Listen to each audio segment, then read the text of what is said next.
Welcome back to another video. Hope you guys are doing swell. Okay, today I wanted to discuss comfortability and how in relationships it is very dangerous to get comfortable with one another. A lot of people get into relationships, they get comfortable, they settle down, they have kids, get a house, and these things are all fine and great and happy. But the most important thing that a lot of people overlook is making sure that you stay attractive to that person. Yes, I understand that with age, people become wrinkly, they become old, and that's part of life. But with age, it's no excuse to let yourself go, to start growing a belly, to start putting on some weight, to start eating some more food, to start doing the things that you did before to attract your other partner, whether that be guys, staying in the gym, getting rock solid abs to impress girls, or girls, eating healthy to stay slim, looking beautiful and whatnot. But that's besides the point. The main point is for yourself. You want to stay healthy, stay active, and stay goal oriented for yourself so that you don't lose yourself in the comfortability. Everybody wants to relax, have kids, just take life a little bit easier. But it's still important to treat yourself like somebody who is worth being respected. The longer you stay in relationships, and you could see this with a lot of young couples, especially from the ages of 18 to 20. Once they get in a relationship, they're like, okay, I can stop trying now. Especially 1 year into the relationship, once that comfortability really hits, they start eating out a lot more together. They start doing less activities together. They just want to stay home, chillax, throw on a movie. I hold myself to such a high standard because I want my girlfriend and future wife to constantly be attracted to me. I want to be able to walk around shirtless in my house and have her staring at me and saying, wow, I have such a hot husband.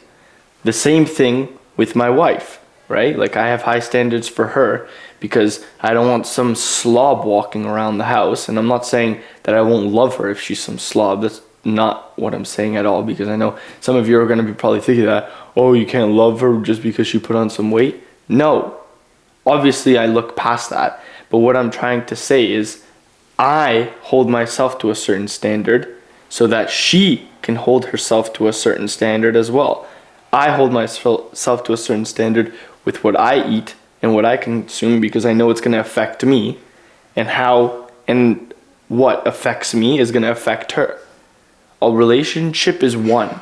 So anything that you do to yourself is eventually going to rub off on your partner. For example, if you start eating a lot, getting lazy, getting slow, if your partner isn't going to say something about it and say, hey, what's going on? Which you should. That's your responsibility as a partner. Hey, you've been slacking at the gym. You haven't been going as often. Okay, hey, I think, and this generation is so messed up, they think a little bit of criticism is going to kill them. Hey, okay, I think that's enough chips for tonight, we've been mucking, for a while now. I think we could take it easy. Or you could take it easy. Let's say I don't eat chips and my partner likes to eat chips. Go ahead, eat the chips for a bit, have a couple, a little handful, but when the whole bag is gone in 15 seconds, or obviously 15 seconds is a little bit exaggerated, but 15 minutes, you just mucked an entire Doritos sweet chili heat bag, there's another problem that needs to be talked about. And a lot of people are like, leave me alone, I could do what I want, I'm a free person, right? It's like, yeah, but it's also my responsibility as your partner to look after you and take care of you. And when I see from a third person point of view or first person, I always get mixed up with those. But whatever. First person, no, this is first person. Third person point of view, what you're doing to yourself and you're harming yourself, then I'm going to let you know. And it's my responsibility to let you know. And withholding that because you're scared of a conflict is, if you're a man, you're just being a bitch. And if you're a woman, you're just letting your man become a bitch because you're letting him do that. And instead of being the woman, stepping in and saying, hey, that's enough beers for tonight. Like, you just had 3 yesterday, you're having 5 now. What's wrong with you? Instead of stepping in and saying that because you love and care for him, you're like, oh yeah, let me go buy you some more. What? You're going to go buy him some more after you already see that he has a problem? What's wrong with you? You said you're supposed to love him and take care of him, and you're just feeding his addiction, if it is an addiction. Oh yeah, let me just go buy you some more poison. Here, drink some more. You know what? Let me drink some with you. Like, I think we forget, like, the point that we get into relationships is to better each other. Obviously, yeah, they're nice, you know. Love is great. There's nothing wrong with love. I'm a big advocate of love in relationships. But I'm also a big advocate for staying, I need to find the right word, staying accountable for one another. And a lot of the time when we live in first person, we don't see the mistakes that we're making from a third person point of view. So it's really important. This is why it's important to have friends be accountable for each other. Because a lot of the time we get like lost in our own worlds, in our own thoughts. And our lives can just get so busy that we kind of like forget what we've promised ourselves, forget the goals that we've set for ourselves.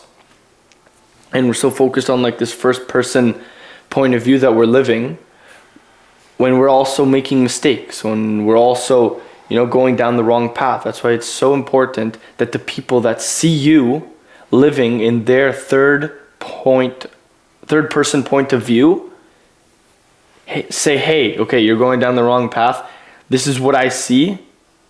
This is what I think you should be adjusting, and this is what I think you should be doing. And this is why it is extremely, extremely important to have a relationship that there is like a sort of balance of like emotional maturity. Because yeah, these topics can get a little bit, you know, personal, and say, okay, hey, I've like literally just 2 days ago, like I was talking to my girlfriend and I was seeing how much extra sugar she's been eating. Oh, okay, she got like a couple like whatever spray bottles of like sugar just because it was like hard and she wanted to hydrate herself. And then like a medium double from Tim Hortons. I'm like, okay, hey, listen, like this is a little too much, like let's not get out of hand. And then she respected me and listened to what I said, and then literally an hour after work she got on the treadmill and burned all that sugar off. And like there was no fight, there was no conflict, it was just like a mutual respect of, listen, I'm just telling you things because I want what's best for you, and you're telling me things because I want what's best for you. When she sees me mucking, because once in a while, yeah, I do love food, she sees me mucking like a burger 1 day in a row, 2 days in a row, she's like, oh, okay. She calls me out. She's like, oh, okay, I can see those rolls on you kind of getting a little bigger. And then I'm like, oh shit, you know, like I pinch my rolls and I'm like, yo, she's right. Like I got to take it easy. And then it's like sometimes we get so caught up in our own worlds and our own things that we aren't always consciously, even the most conscious, aware people, like I'm pretty self-conscious and I'm aware of the things that I do and the things that others do.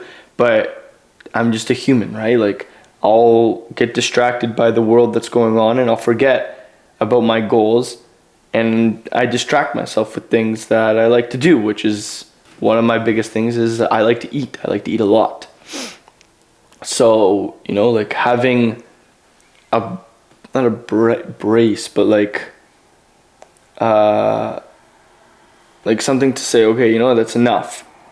And if you don't have that there's a good word for this, self-discipline, I'm pretty sure, to say no, that's enough.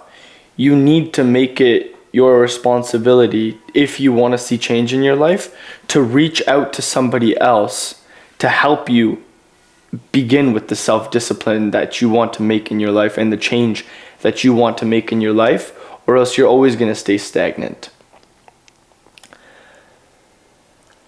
And yeah, I think the biggest takeaway from this video and what the message that I want to leave for you guys is, don't get comfortable in your relationships.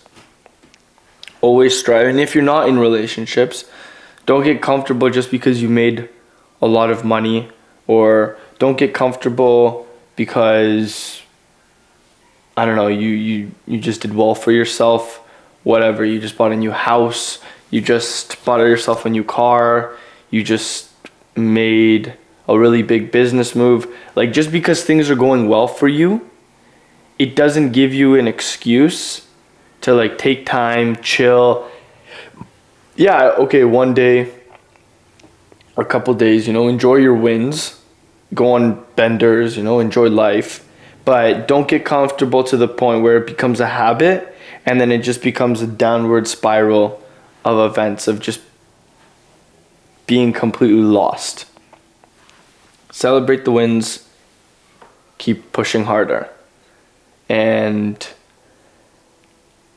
that way you won't allow yourself to get in a lost loop of comfortability, and then you'll look back at yourself in 10 years and you're like, holy shit, why do I look so different?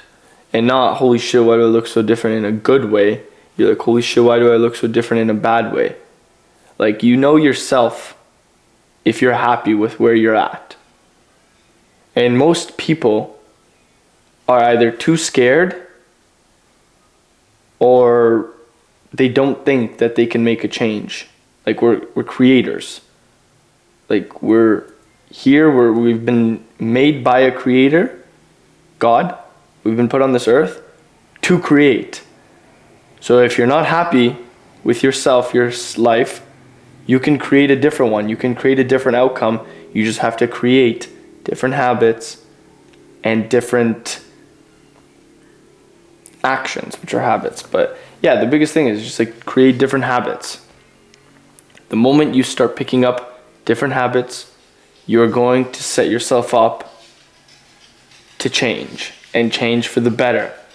You know your good habits versus bad habits. I've made previous videos about this. Good habit, hitting the gym every day. Bad habit, binging TV and eating a bag of chips every day. Doesn't need much more explanation than that.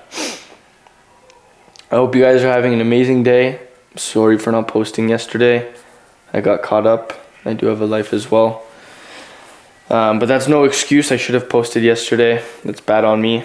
I'll make it up to you guys somehow by maybe posting 2 videos or something this week.